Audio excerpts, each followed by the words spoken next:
Empezar con la mesa de pobreza y desigualdad, con los presentes. Leopoldo Tornaroli, ahora se van a autopresentar. Gabriel Montero, que conocido sanitarista médico, conocido sanitarista con amplia trayectoria en la salud pública. Martín Urés, un desconocido de todos ustedes, militante histórico del campo popular. No, después Martín dirá qué quiere decir de él, porque nunca lo encuentro en un lugar fijo, siempre está más a la izquierda de donde yo me pongo, así que no sé dónde estará, pero cada vez lo encuentro más, uno se corre y está más, así que no sé si lo hace a propósito, pero bueno, para obligarnos a estar un poquito más cerca. ¿No será que se corren hacia la derecha? No, estamos cerca, pero es siempre un poco más. Así que les agradezco a todos que estén acá. Vamos a dar inicio con Leopoldo, que se va a autopresentar, y le damos comienzo a la mesa. Bueno, buenas tardes y gracias por la invitación. Yo soy economista y soy profesor en la Universidad Nacional de La Plata, en la carrera de Economía, en la materia política económica, y soy investigador en temas de pobreza, desigualdad, mercados laborales, impacto de políticas públicas y demás en el CEDLAS, el Centro de Estudios Distributivos Laborales y Sociales, que también pertenece a la facultad. Trabajamos dentro de la Facultad de Ciencias Económicas, dentro del Departamento de Economía.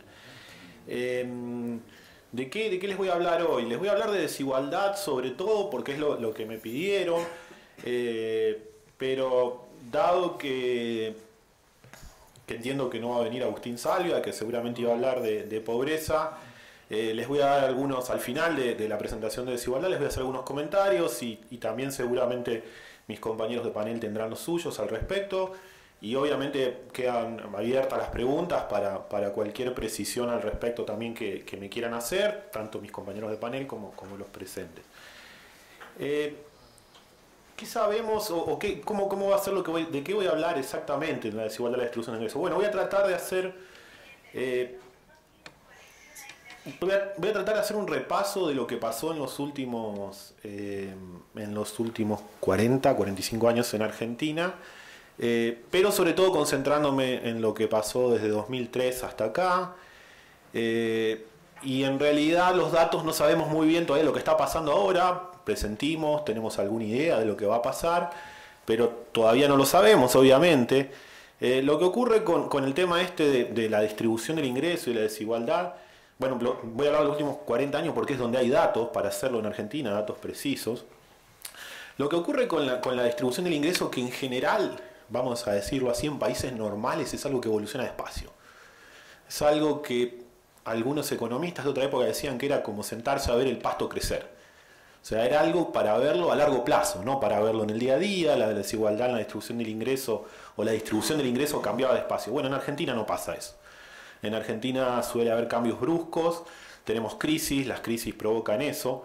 Y entonces en Argentina es un tema súper interesante y nosotros, al menos nosotros, en CEDLAS lo estudiábamos, diría yo, de algunos años antes, por lo menos con intensidad de esta última ola que hubo en el ambiente académico de estudiar desigualdad. Ustedes seguramente no estén completamente al tanto, pero habrán oído hablar gente como Piketty, que se hizo súper famoso con un libro de desigualdad. Hay otro economista que se llama Milanovic, que estudia temas de desigualdad y demás.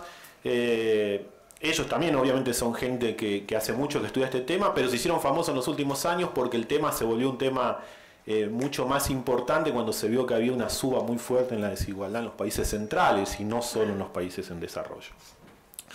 Entonces en mi presentación voy a hablar de lo que pasó en Argentina, voy a tratar de buscar en esos periodos o dividirlos, primero los voy a dividir y luego voy a tratar de pensar en ciertas dimensiones que creo que son las que más influyen en la desigualdad en la distribución del ingreso, y voy a mencionar cómo se comportaron, o cómo ustedes lo saben, cómo se comportaron, creo, esas dimensiones en cada uno de esos periodos. También voy a tratar de poner a Argentina dentro del contexto latinoamericano y dentro del contexto mundial.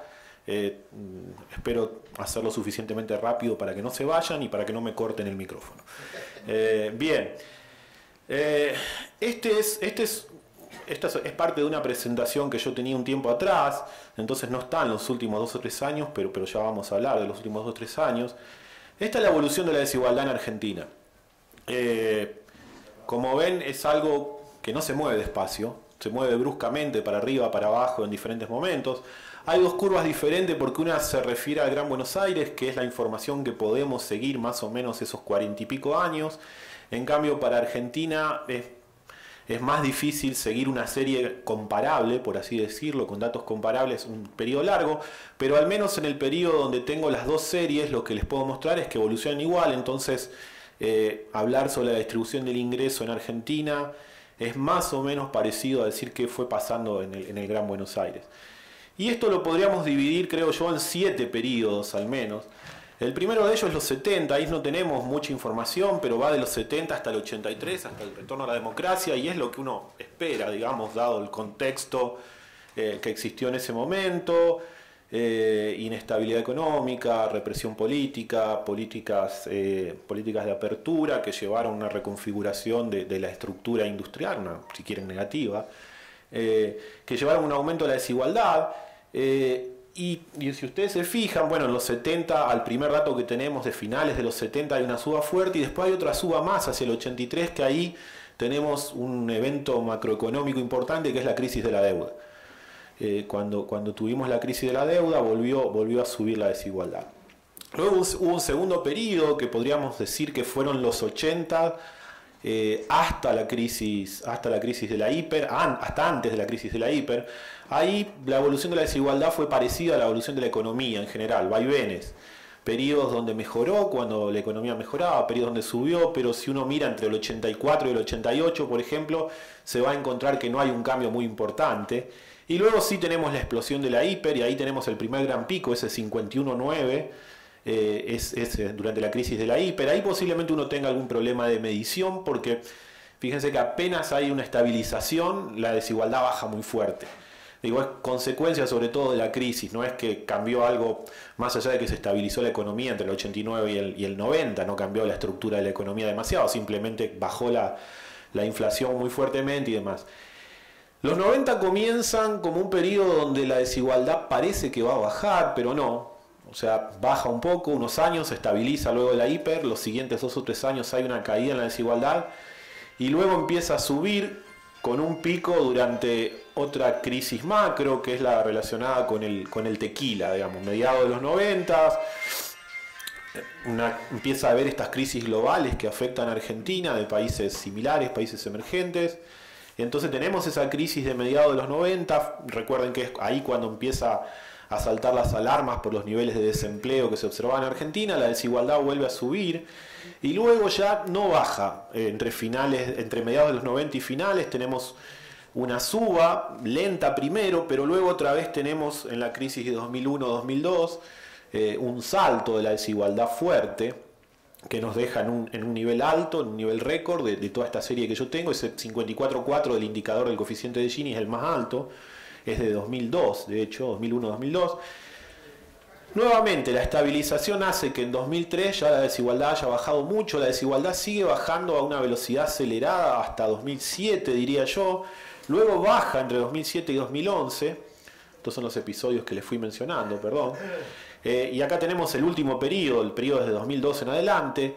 Baja entre 2002 y 2007 a una determinada velocidad, de 2007 a 2011 sigue bajando, pero a una velocidad algo menor.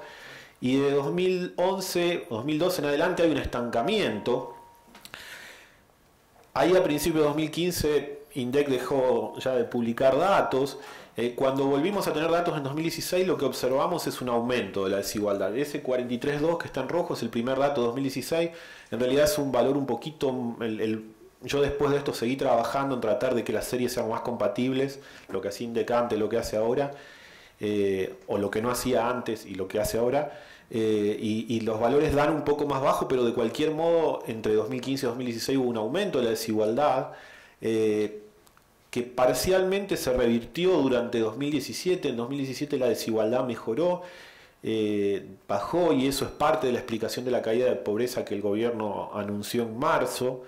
Pero desde entonces los datos disponibles hablan de que otra vez hubo un empeoramiento en las condiciones distributivas. Situación que hasta la crisis cambiaria de hace un par de meses era preocupante, pero hasta ese momento uno esperaba que al menos la economía este año tuviera un crecimiento pequeño, pero lo tuviera. Y si uno conjugaba las dos cosas, aumento de la desigualdad, pequeño, tal vez no explosivo, pero un crecimiento, uno podía esperar un fin de año tranquilo, digamos, en evolución de pobreza, pero si ni la desigualdad mejora y además tuvimos la crisis que nos va a llevar a que el producto se estanque o incluso caiga, obviamente los dos factores que normalmente coadyuvan para la baja de la pobreza no van a estar presentes, ninguno de los dos, y lo más esperable es que aumente la pobreza. Ya vamos a hablar de eso, de cuánto va a aumentar la pobreza, a mi juicio, y cuándo, porque ese es un tema no menor. La pobreza está aumentando ahora, pero ¿cuándo vamos a saber que la pobreza aumenta o cuándo los datos lo van a mostrar efectivamente? Entonces yo les decía que detrás de esa evolución, o detrás de cada uno de esos periodos que yo menciono, hay varias cosas que uno cree que influyen fuertemente. Yo creo que los elementos que tienen un rol clave en la evolución de la desigualdad son 5. Uno es el desempeño macroeconómico, obviamente, ya vamos a ver cómo influye. El otro es el nivel de apertura de la economía al comercio internacional. Obviamente esto también, o sea, no son ninguno de estos aspectos que voy a mencionar, no son independientes, son interdependientes, pero ya vamos a ver también eso. El cambio tecnológico y la acumulación de capital físico que se hace en la economía, a qué velocidad se hace eso. Las instituciones laborales, el rol de los sindicatos en cada momento, y finalmente la protección social. O sea, uno podría tratar de entender la evolución de la desigualdad en esos 5 periodos, en esos 7 periodos a partir de estos elementos. Y vamos a ver cada uno de ellos con un poquito más de detalle. El desempeño macro, bueno, en principio no hay una relación obvia entre crecimiento y recesión y desigualdad. Depende de las características propias que asuma cada proceso.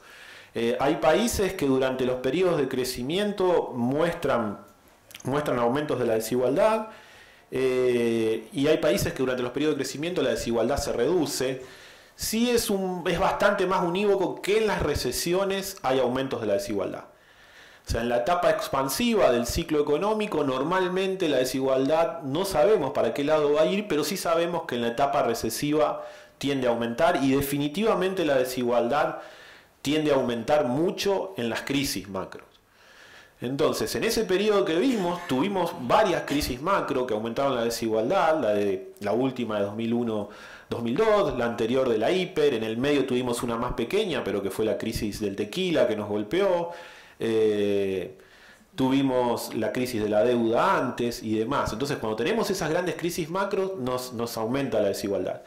En general, además, lo que ha ocurrido en Argentina es que las crisis macros nos suben el piso de desigualdad. O sea, lo que pasa es que la crisis macro hace que la desigualdad explote, y luego en la recuperación muchas veces no logramos llegar de nuevo hasta el piso anterior a esa explosión. Nos quedamos con un piso más alto. La recuperación de la década del 2000, digamos, la recuperación de esa crisis parecía romper con esa estructura, y en cierto modo lo hizo, pero luego nos encontramos también que había un piso medio invulnerable a partir de 2011-2012, tanto en desigualdad y pobreza. Ya vamos a hablar un poco más de eso. Entonces, obviamente tenemos que tener una macro más o menos ordenada, tenemos que evitar los vaivenes habituales que tenemos, como los que estamos pasando ahora, porque normalmente nos dejan un costo en términos de aumento de desigualdad. El segundo aspecto que yo les decía es la apertura comercial. Lo que pasa con la apertura comercial desde un punto de vista económico es que se modifican los precios relativos de la economía, y eso obviamente lo que hace es modificar la estructura de producción del país. Algunos sectores se favorecen, otros sectores no. El empleo crece en algunos sectores, en otros no, y lo mismo pasa con las remuneraciones. Un caso típico de esto es lo que pasó en los 90 en Argentina con la apertura comercial, y en parte yo creo que es un poco más lento el proceso, y quizás con una contención social un poquito mayor por las instituciones disponibles ahora. Es lo que pasó desde 2016. con la desigualdad y por eso no hubo un aumento tan fuerte como pasó en los 90. Pero lo que ocurrió en los 90 en Argentina, por ejemplo, es que la apertura comercial llevó a una reconfiguración de la estructura productiva. Digo, no fue solamente la apertura comercial. En los 90 tuvimos privatizaciones, tuvimos un montón de cambios importantes. Pero si uno mira, por ejemplo, qué pasó en los 90, la desigualdad aumentó en casi cada sector que uno mire. Nosotros acá cuando hablamos de desigualdad, yo que estoy seguro que casi todos, la mayoría de ustedes en su cabeza tienen la idea de que estamos hablando de capital y trabajo, o sea, esa desigualdad. Sin embargo, esos números que yo les mostré son números que captan muy poco de capital. O sea, la desigualdad como se mide en las encuestas de hogares es básicamente una desigualdad de ingresos laborales. Y aún dentro de los ingresos laborales hay explosión de desigualdad. Entonces, la desigualdad que ocurrió en los 90 es una desigualdad que se explica porque algún tipo de trabajadores se beneficiaron con esa reconfiguración de la economía y otros trabajadores no. Y en general lo que pasó es que los trabajadores de más alta calificación fueron los que se beneficiaron y los de menos calificación, que además son los que se encuentran en situaciones más vulnerables, son los que menos se beneficiaron. Lo que pasó con la apertura comercial es que los diferentes sectores de actividad cambiaron su importancia en la explicación del producto en Argentina. La industria empezó a explicar menos, los servicios calificados empezaron a explicar más, y entonces hubo un cambio entre sectores. Los sectores ligados a las exportaciones, los sectores argentinos que son competitivos a nivel internacional, obviamente se beneficiaron con la apertura. También por otro lado tenemos un cambio en la canasta de consumo de los hogares, producto de la apertura comercial, un cambio en los bienes disponibles y demás. Pero en general lo que uno ve es que las aperturas comerciales provocan incrementos de la desigualdad al favorecer la demanda relativa de empleo calificado y aumentar las brechas salariales entre las calificaciones de los trabajadores. El tercer aspecto, y este está muy relacionado con la apertura comercial, es el cambio tecnológico y la acumulación de capital. ¿Qué quiere decir esto? Bueno, en procesos de apertura comercial normalmente uno de los precios relativos que cambia es el precio relativo de la tecnología y del capital, y la mayoría de las empresas, yo lo que hablé recién es cómo cambió la composición de los sectores en términos de se volvió más importante servicios calificados y menos importante la industria. El efecto que les estoy contando ahora es un efecto de hacia el interior de cada sector, más allá de cómo cambió la forma de producir. La industria, además de achicarse en todo lo que producía, cambió sus técnicas de producción. ¿Por qué? Porque se volvió más barato incorporar capital y tecnología.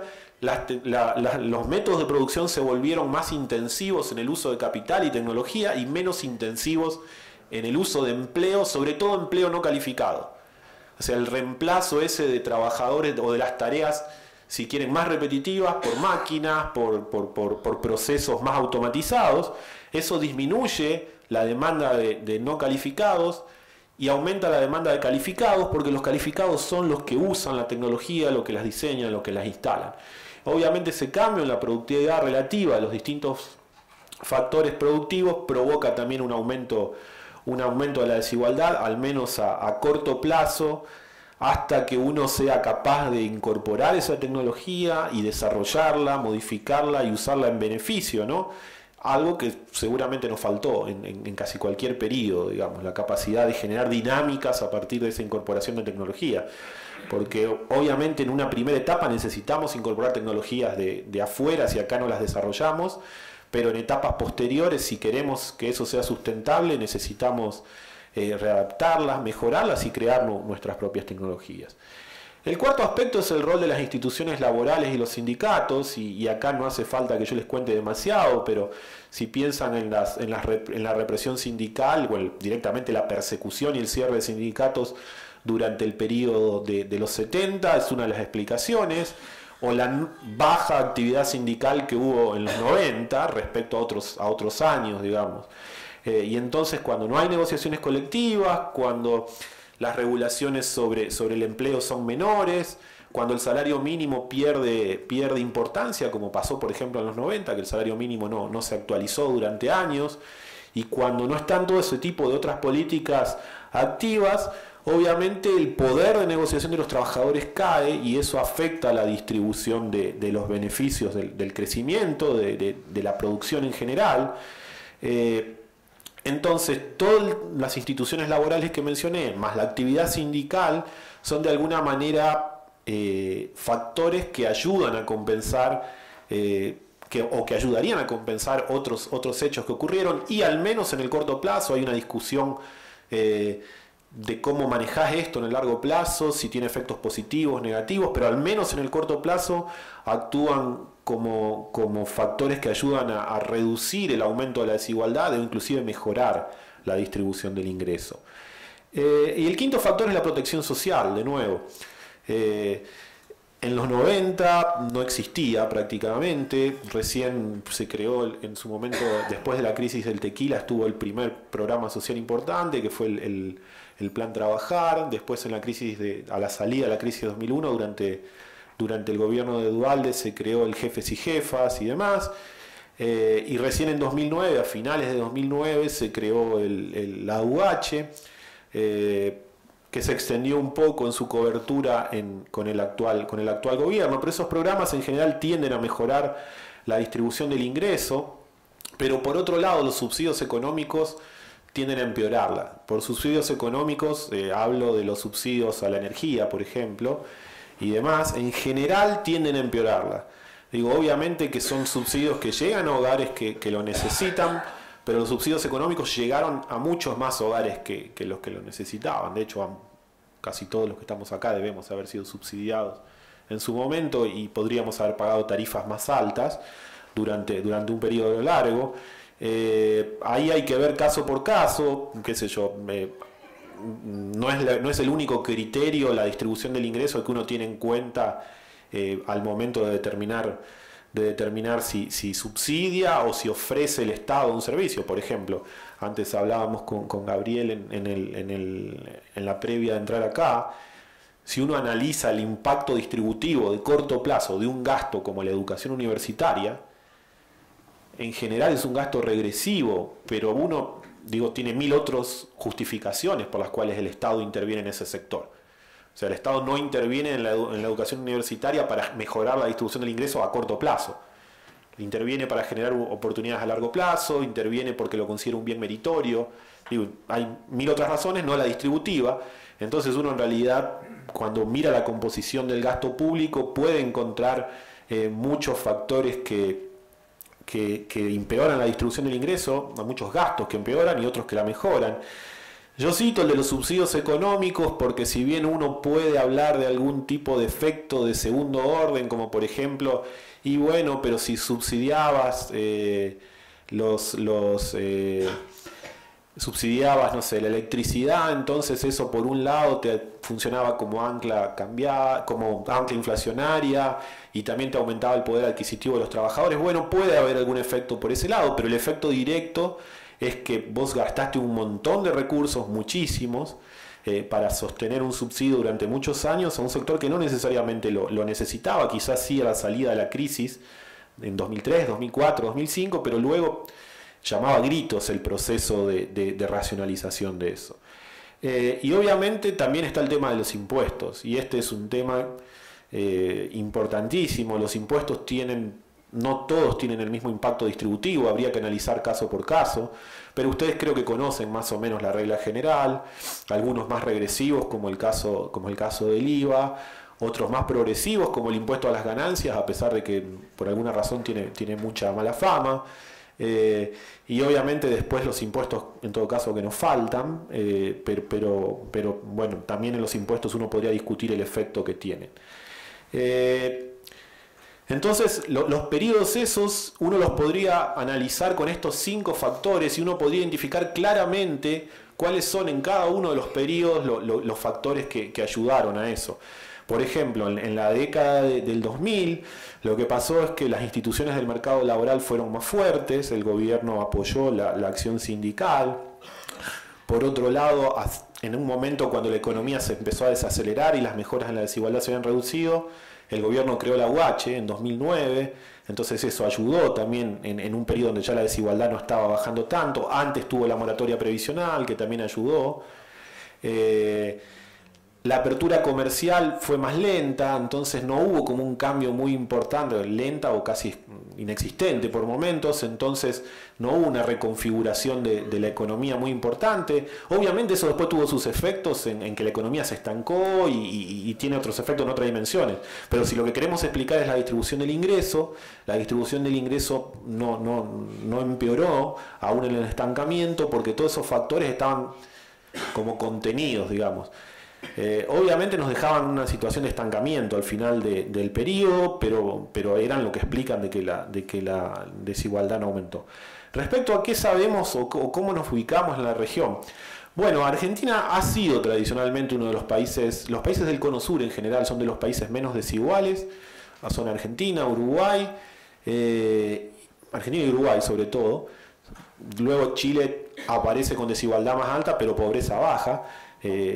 Pero Argentina y Uruguay, y luego está Costa Rica, que es un país normalmente poco desigual en el contexto latinoamericano. En 2002 Argentina perdió posiciones, ahí tenemos el valor que tuvo la pobreza durante la crisis, y luego volvió a recuperar posiciones, se volvió a ubicar como el cuarto. A lo que voy es que, aún en este proceso que tuvimos durante la década del 2000 de mejora de la desigualdad, eso no cambió la posición relativa de Argentina en el contexto regional. O dicho de otro modo, la caída de la desigualdad es un proceso que se manifestó en toda la región. Y se manifestó incluso en países con políticas diferentes a Argentina. O sea, no es que hubo solo una serie de políticas, uno podría hacer la historia fácil de decir, bueno, estuvo Lula, estuvieron los Kirchner en Argentina, eran gobiernos más de izquierda, pero no, en Perú hubo diferentes gobiernos también con diferentes signos ideológicos y la desigualdad bajó. Y ahí en realidad uno tiene otros factores, como por ejemplo, yo les hablé de las políticas sociales. Bueno, las políticas sociales en la región fueron no solo un deseo de los gobiernos de implementarlas, sino que fueron posibles por el boom de los commodities, en parte, que generó el espacio fiscal para hacerlo. A veces no alcanza simplemente con la voluntad, sino que hay que tener poder para financiar eso. Y en toda la región, gobiernos de diferentes signos tuvieron recursos fiscales extraordinarios respecto a periodos anteriores para hacer política social, porque la región enfrentó un periodo inusual de crecimiento del precio de los commodities que exporta, y eso provocó entonces una caída fuerte en la desigualdad. Y acá es un ejemplo de cómo fue la evolución. Por ejemplo, en el eje de las X está cómo era la desigualdad en el 99, y en el eje de las Y es cómo era la desigualdad en 2014, 15 años después. Si en un país no hubiese cambiado la desigualdad, el país debería situarse sobre esa línea de 45 grados que divide el cuadrante ese. Como ven, en Costa Rica es el único país que se sitúa por arriba, quiere decir que en Costa Rica empeoró la desigualdad. Todos los demás se ubican por abajo, quiere decir que mejoró. Y cuánto mejoró es la distancia que hay entre la línea esa punteada negra del medio y el punto del país, la distancia vertical que hay entre los dos. En Argentina mejoró mucho, como ven, pero la línea verde es la que traza el promedio en Argentina, y ven que hay varios países donde mejoró más que en Argentina. Mejoró más en Bolivia, mejoró más en Ecuador, en Perú, en El Salvador, por ejemplo, en ese periodo. Y en Nicaragua evolucionó igual, en Guatemala, en Brasil. En casi todos mejoró más. Pero en Argentina en particular, el problema es, o el estancamiento que vemos es el que pasó desde 2010. Desde 2010 a 2014, por ejemplo, Uruguay, que es un país similar a Argentina en cuanto a niveles de desigualdad, la desigualdad bajó bastante más que en Argentina. Entonces, Uruguay, que en 2010 tenía más desigualdad que en Argentina, en 2014 tiene menos. ¿Por qué? Porque esos años que nosotros nos estancamos y Uruguay fue capaz de seguir bajando la desigualdad. Y entonces de 2010 nos estancamos, en 2015 mejoró un poquito, en 2016 volvió a subir, en 2017 mejoró un poquito, y seguramente cuando tengamos número 2018 va a volver a subir. Y estamos en este sub y baja, que seguramente si habláramos de otras dimensiones socioeconómicas e incluso económicas, también lo veríamos de 2010. O sea, estamos realmente en el camino a una década perdida, la década de 2010 en Argentina en muchas dimensiones, ¿no? Finalmente, para ir cerrando, les quería mostrar, este gráfico no me voy a detener mucho, pero les quería mostrar este último. Yo lo llamé desigualdad antes y después del Estado, porque en un eje lo que muestro es cómo distribuye el mercado. Y en el otro eje lo que muestro es cómo queda la distribución después de que el Estado se mete con los impuestos y las transferencias. Lo que yo les quiero mostrar es, el mercado distribuye sobre este eje, ¿no? Entonces lo que uno tiene que mirar es cómo está la posición de los puntos hacia este lado. Los puntos en azul son los países de la OCDE, son los países desarrollados en general. Si uno se fija cuál es la posición de Argentina sobre este eje, hay muchos países de la OCDE donde el mercado distribuye peor y en algunos pocos que distribuyen mejor. Pero en todos, cuando miramos sobre el otro eje, en todos Argentina está arriba. ¿Por qué? El mercado distribuye en algunos mejor, en otros peor, pero el Estado distribuye mejor en todos. En todos esos países la estructura impositiva y de subsidios es mejor.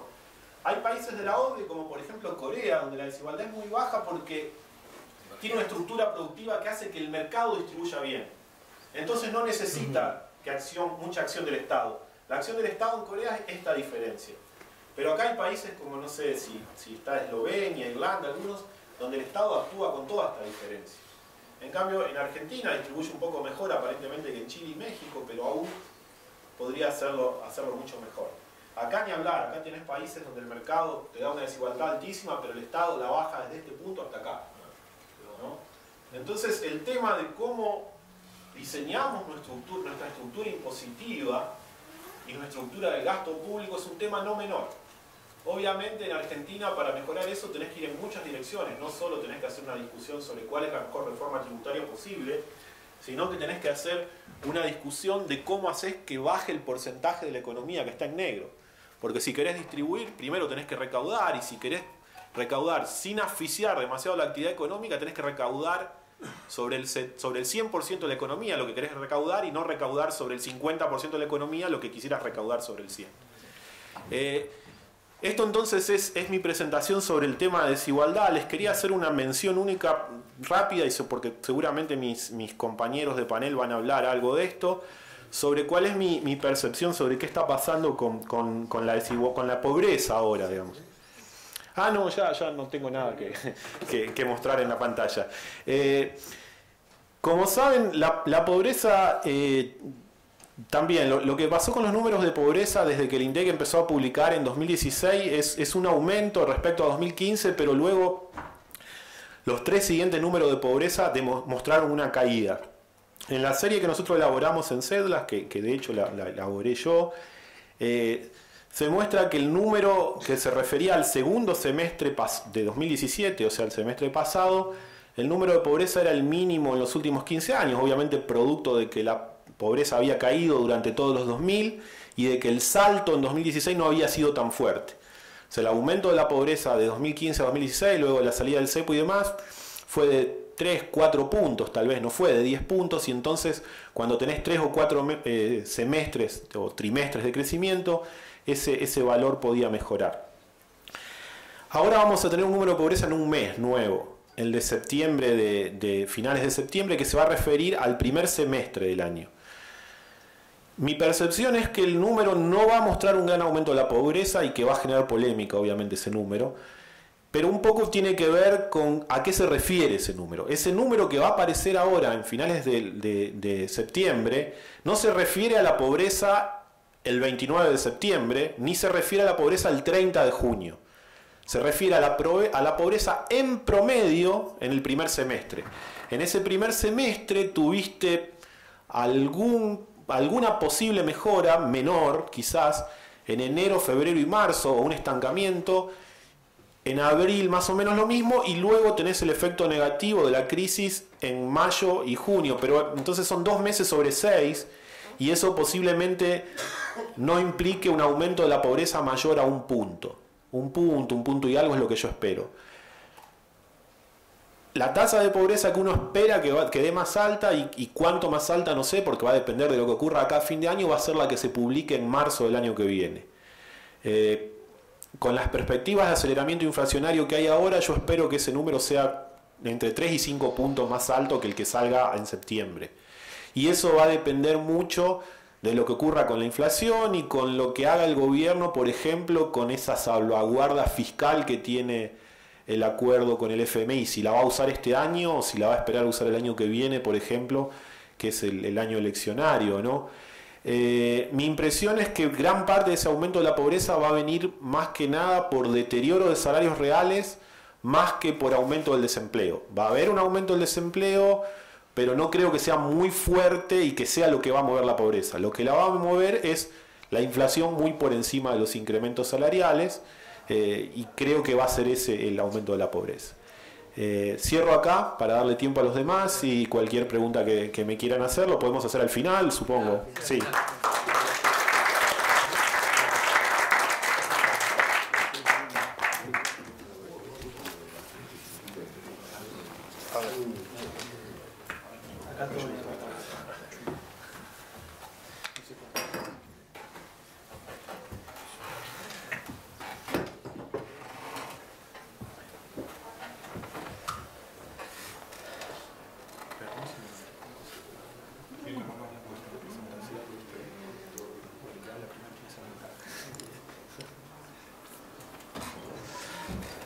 Bueno, sí, a mí ya me han presentado, Gabriel Montero, afiliado y militante radical, médico, sanitarista, especialista en salud pública, docente en la universidad.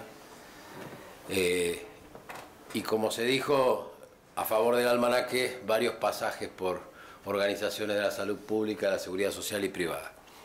Y trato de adaptarme al planteo y creo que después de lo que presentó Leonardo, más o menos vamos a tratar de ensamblar desde el punto de vista de lo que desde una perspectiva tal vez más política, por lo menos de la preocupación que nos recorre adentro del partido, estamos advirtiendo respecto de lo que son los indicadores y desde el enfoque que la Comisión de Salud en el Instituto de Políticas Públicas, por lo menos uno de los enfoques, porque debemos decir también que la discrepancia recorre al partido como no podría ser de otra manera y hay quienes tienen miradas más benévolas y probablemente más condescendientes con la situación y quienes realmente nos sentimos preocupados, muy preocupados por las circunstancias, por cómo se están dando los indicadores y cómo recorre nuestra economía el camino hacia una crisis profundizada que, bueno, mereceríamos tratar de desgranarla acá. Lo primero es plantear desde el punto de vista de alguna controversia semántica con correligionarios que están en la misma mirada y en el mismo espacio sobre si hay que usar palabras como igualdad o equidad, desigualdad o inequidad. En realidad, en España, todo el discurso y el habla hispanoeuropea habla bastante más de lo que es la inequidad. Y acá en América Latina se habla bastante más de la desigualdad y algunos le ponen una connotación incluso de ausencia del Estado para después tener que hablar de inequidad. Pero no hay controversia. Primero que como no soy técnico de origen lo voy a usar indistintamente y segundo que creo que va a estar perfectamente consolidado en algunos números. Y me parecía fantástica, no sé si allí sale bien, no sale bien, pero es de Amelia Valcárcel, que esta filósofa, feminista, consejera de Estado, socialista, española, que en un momento dado, en algunos de sus escritos tan atractivos e interesantes, plantea que la igualdad es ética, pero que la equidad es política. Es decir, que quienes trabajamos en política tenemos que tener el norte bien fijo en la equidad. Y además hay tres razones que quisiera mencionar por la cual nos parece acertado al Pleno de la Comisión de Salud del Instituto de Políticas Públicas de la Convención, hacer un enfoque de la salud desde una perspectiva de equidad. Y una de esas razones es la supervivencia de la sociedad en sí. La otra es la posibilidad de un crecimiento sostenido. Y la tercera es la inequidad y su impacto directo sobre la salud. La inequidad. Vamos a hablar de la primera. Leyendo un trabajo bastante atractivo sobre historia romana y demás de unos historiadores de Cambridge, se me ocurrió plantear, tal vez para darle un cierto tono de mayor dramatismo a lo que uno puede percibir, que estamos en situaciones similares, y voy a tratar de fundamentarlo en números, a la etapa inmediatamente previa a la caída del Imperio Romano, en algunos de los indicadores de desigualdad. Por eso el cuadro de Cole, que es un cuadro de la evolución del Imperio Romano y tiene distintos cuadros, y este es el de la destrucción. Schiller y Friesen, por unos estudios econométricos, ellos determinan de modo bastante robusto que el índice de Gini en el Imperio Romano, aproximadamente el 150 de esta era un Gini entre 42 y 44, 0,42, 0,44. Para un imperio con 70 millones de habitantes, en 3 continentes mínimamente, y para una producción que se medía en aquella época en producción de cereales, de granos, que eran unas 50 millones de toneladas, números que a nosotros nos aparecen estos días sobre la posibilidad de una perspectiva de cosecha de trigo, 50 millones de toneladas, etc. Pero las condiciones de inequidad eran bastante insoportables, a punto tal de que ellos determinan, insisto, por una serie de inferencias históricas, que el 1,5% de la población se llevaba el 16% de la riqueza del imperio, y eso era de alguna manera con el 10% adicional de la nobleza y la jerarquía, que se llevaba otro 20%, teníamos un 10, 11% con casi el 40% de la riqueza. Había un 30% que era la variable de ajuste, que eran los esclavos, que trabajaban obviamente con mano de obra esclava, y en el medio había una distribución más o menos pareja de un 60% con el 60% que quedaba, ¿no es cierto? También Angus Deaton, que fue premio Nobel de Economía hace 2 o 3 años, en su libro El Gran Escape, que cuenta cómo fue la evolución de la humanidad desde la época en que la gente vivía con una expectativa de vida de 30 años, más o menos hasta mediados o la segunda mitad del siglo XVIII, en uno de sus análisis, porque Deaton trabaja bastante estos temas y de hecho creo que fue lo que le dio la plataforma para el Nobel, él trabaja sobre el punto de vista de lo que significa el estancamiento de la distribución y del crecimiento a partir de mediados de los 70. Y acá empalmo de alguna manera con lo que mencionaba recién Leonardo. El estancamiento se estancó para el quintil más bajo, pero no en cambio para el 20% más alto de la población estadounidense que él estudia y que siguió creciendo, pero de ese 20%, el 5% fue la que acumuló la mayor cuota de ingresos, y de ese 5%, en realidad el 1% es el que se quedó con la torta y con las joyas de la abuela. Y Dito lo marca en estas curvas de crecimiento, donde en un artificio les muestro, si ustedes se fijan, hasta mediados de los 70, la curva muestra claramente que el crecimiento de los de arriba, que es el 5%, y los de abajo, que es el 20%, fíjense que son crecimientos parejos. De alguna manera, hasta ese entonces eran crecimientos parejos. Pero ¿qué pasa?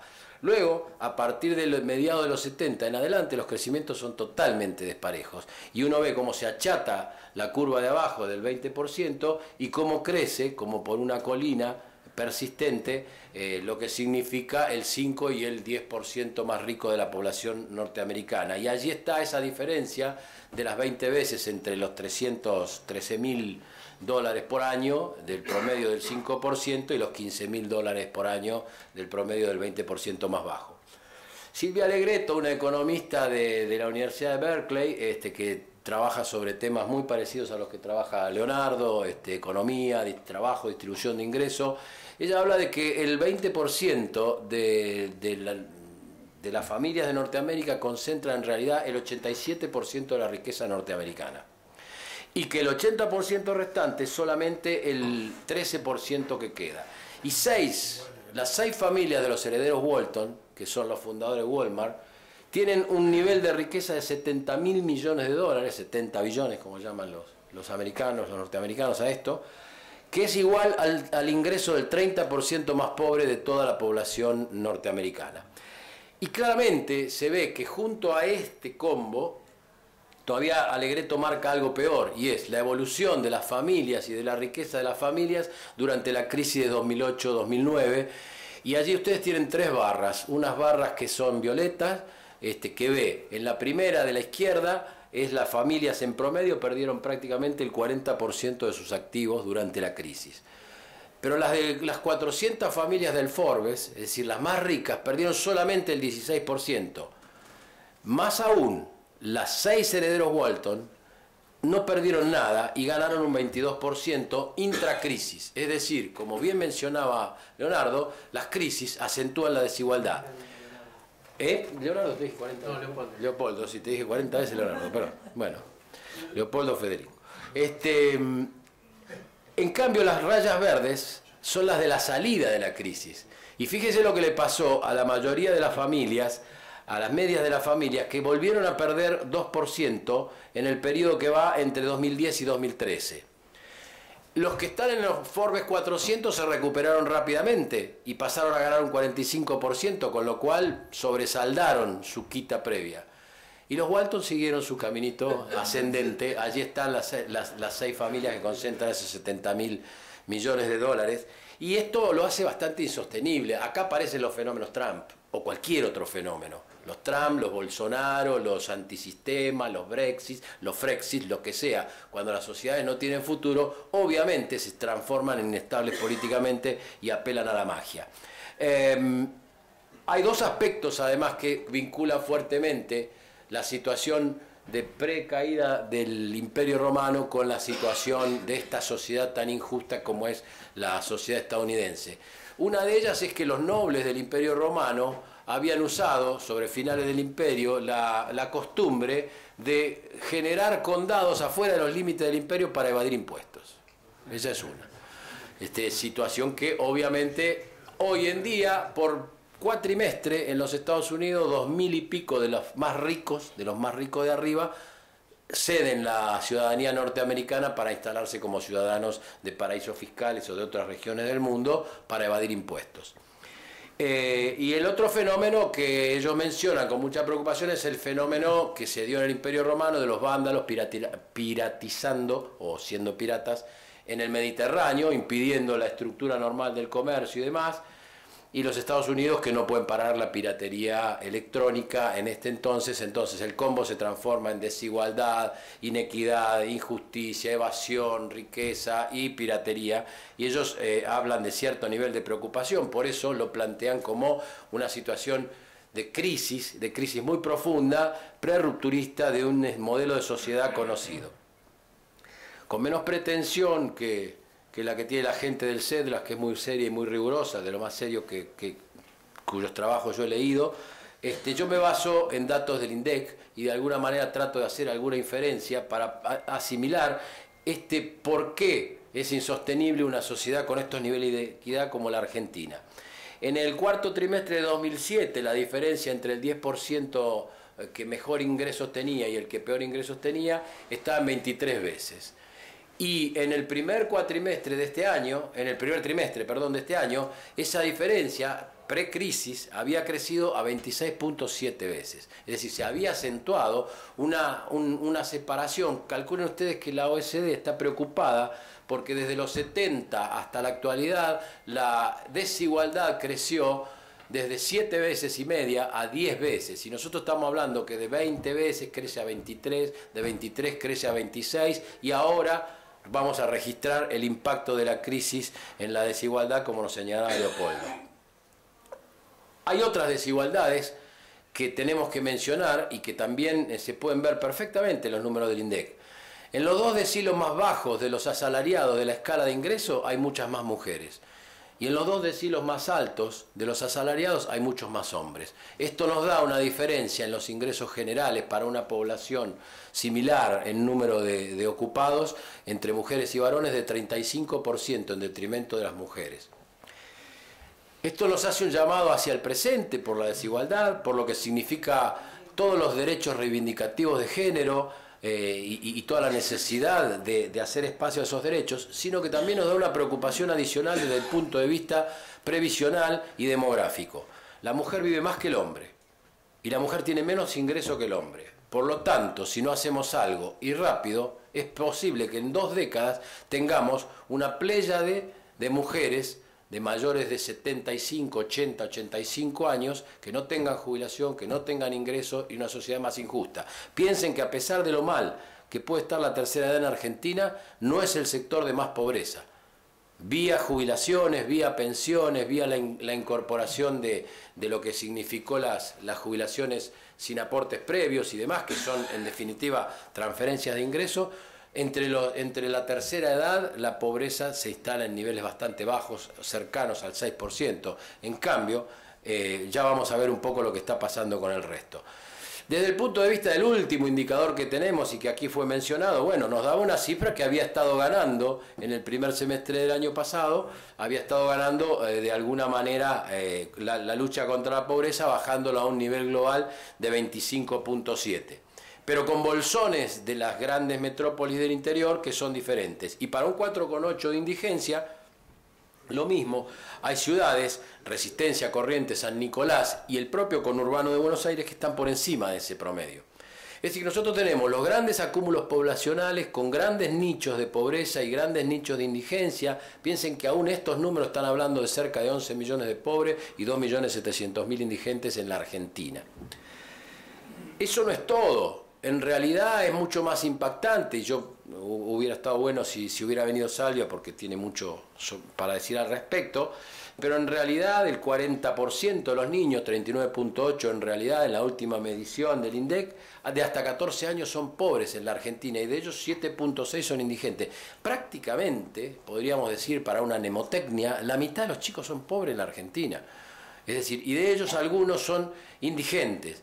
Y la brecha para alcanzar el umbral, no es que están ahí nomás y con un empujoncito salen, la brecha es del 40%. Es decir, que es una pobreza no solamente estructural y con áreas cercanas que sin ningún lugar a duda podrían generar aún más pobreza.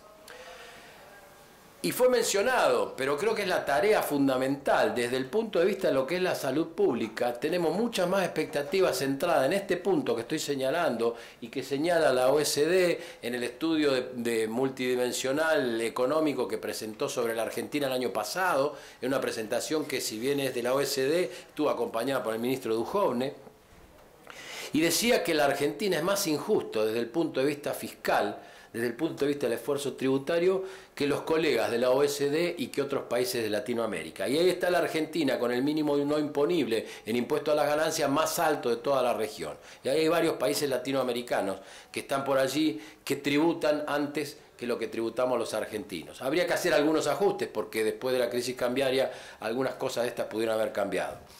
Como se mencionaba, los programas de transferencia son bastante efectivos cuando se hacen con transparencia y con decisión, y eso nos permite poner a la Argentina entre el tercio medio y el tercio inferior en cuanto al impacto de las transferencias para mitigar la desigualdad. Por último, lo que Argentina no está invirtiendo mucho es en la capacitación para hacer una recuperación estructural de cara al futuro frente a una sociedad que tiene estas desigualdades. Y esto también ha sido señalado, y el gasto público en capacitación y empleo es muy bajo comparado con países de la región y con países de la OECD. Y este es el famoso indicador de la ratio 90-10, que es las 23, 25 veces que le estábamos mencionando. Por último, vean lo siguiente, de los propios cuadros del INDEC nos sale lo que significa la evolución del salario promedio. La evolución del salario promedio en alrededor de los 16.000 pesos en el primer trimestre de 2018, para usar solamente datos oficiales, y sin embargo no alcanza en la constitución de hogares teóricos del INDEC, de hogar 2 y hogar 3, no alcanza para ser jefe de hogar y mantener una familia tipo. Es decir, que la condición de asalariado no te saca de la pobreza, y estamos hablando de canasta de pobreza, de canasta básica total, una canasta de 16.940 pesos, que ahora es un poco más, pero los datos que tenía de salario eran de esa época. Es decir, estamos con un combo que no nos sirve para nada, con un Gini que pega una levantada, que vuelve al 44%. Recuerden que el Imperio Romano tenía 42 a 44% o 0,42 a 0,44 de Gini. Entonces nosotros estamos pareciéndonos a ese tipo de sociedad. ¿Quién vendría a ser el 30% de nuestros esclavos? Los excluidos, los niveles de pobreza, ese tipo de cosas. Y por último, para completar el combo, la Forbes Argentina publica que las 50 familias más ricas, varios de los cuales en estos días no quise poner la foto porque están desfilando por los tribunales con motivo de los clubes de obra pública y los cuadernos, pero atesoran una riqueza de 70.000 millones de dólares. Ya sé, no son los 6 Walton, pero son 50 familias. Es decir, los niveles de desigualdad, el combo para permanecer en silencio mientras la crisis agrava estas situaciones, como partido político centenario, son más que preocupantes. Dijimos que un segundo aspecto era la posibilidad de crecimiento. La posibilidad de crecimiento sostenido y de mediano plazo. Por eso hay que ocuparse de la equidad, por eso hay que ocuparse de la desigualdad en la redistribución de la riqueza y del ingreso. Desde 1950 en adelante, ese mismo trabajo de la OSD que yo les cito, menciona lo que significa la posguerra y la evolución hasta mediados de los 70 y a posteriori. Fíjense que obviamente la línea verde es la vieja y cascoteada Europa. Esto no habla de ingresos absolutos, sino habla de la mejora de los ingresos relativos de cada uno, porque los ingresos absolutos de Estados Unidos son superiores a los ingresos promedios de la OSD o de Europa. Pero sí cómo progresó cada una de las sociedades respecto de estos indicadores. Y allí se ve que la línea verde, que es la que más progresó, la que más riqueza redistribuyó, la que más generó inclusión social, es la Europa occidental. Luego le sigue la línea violeta con la trepada de los últimos tiempos, probablemente vía las transferencias de gobiernos que mencionaba Leopoldo, que es la violeta, que es América Latina, la celestita, que es Estados Unidos, y allá abajo, en rojo, estamos nosotros, que perdimos el pie del crecimiento. Y un trabajo bastante interesante que quiero mencionarles dice lo siguiente, y quiero que repasemos juntos las frases, porque creo que son perfectamente frases para un planteo político que podríamos suscribir. La desigualdad del ingreso ha aumentado en muchas economías avanzadas y en desarrollo, y eso es un dato que lo venimos objetivando.